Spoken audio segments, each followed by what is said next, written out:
Hi, അപ്പോൾ ഇന്ന് ഞാൻ നിങ്ങളുമായിട്ട് ഷെയർ ചെയ്യുന്നത് നമുക്ക് ചുമരൊക്കെ തുളയ്ക്കാതെ ഫ്രെയിംസ് ഒന്നും ഇല്ലാതെ നമുക്ക് ഫോട്ടോസ് എങ്ങനെ നല്ല ഭംഗിയായിട്ട് ചുമരിൽ വെക്കാം എന്നുള്ളൊരു ടെക്നിക്കാണ് കേട്ടോ. അപ്പോൾ അതിന് വേണ്ടിയിട്ട് ഞാനിങ്ങനെ ഒരു തെർമോക്കോളിൻ്റെ പീസ് എടുത്തിട്ടുണ്ട്.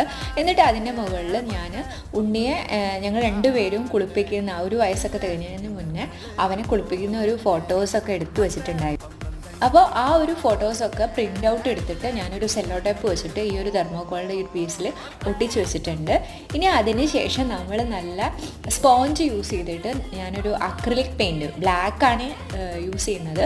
അക്രിലിക് പെയിൻറ്റ് ഇതിൽ ജസ്റ്റ് ഇങ്ങനെ ഒപ്പിയിട്ട് ഫുള്ള് തെർമോക്കോൾ ഈ വൈറ്റ് സൈഡിലുള്ള ഭാഗത്തൊക്കെ അടിച്ചിട്ടുണ്ടായിരുന്നു. അപ്പോൾ അത് ചെയ്ത് കഴിഞ്ഞിട്ടുണ്ടെങ്കിൽ ഒരു കണ്ടോ ഏകദേശം ഇതുപോലെ ഇരിക്കും. അപ്പോൾ വൈറ്റ് ആയിട്ടുള്ള ചുമരിന് മുകളിലൊക്കെ ഇങ്ങനെ ഒരു ഫോട്ടോസ് ഫ്രെയിം പോലെ നമ്മൾ വെക്കുകയാണെങ്കിൽ നമുക്ക് അധികം ചിലവൊന്നുമില്ല. നമുക്കൊരു ഡബിൾ സൈഡ് ടാപ്പ് യൂസ് ചെയ്തിട്ട് ഇത് ഒട്ടിച്ച് വയ്ക്കാം. അപ്പോൾ നിങ്ങളൊന്ന് ട്രൈ ചെയ്യും.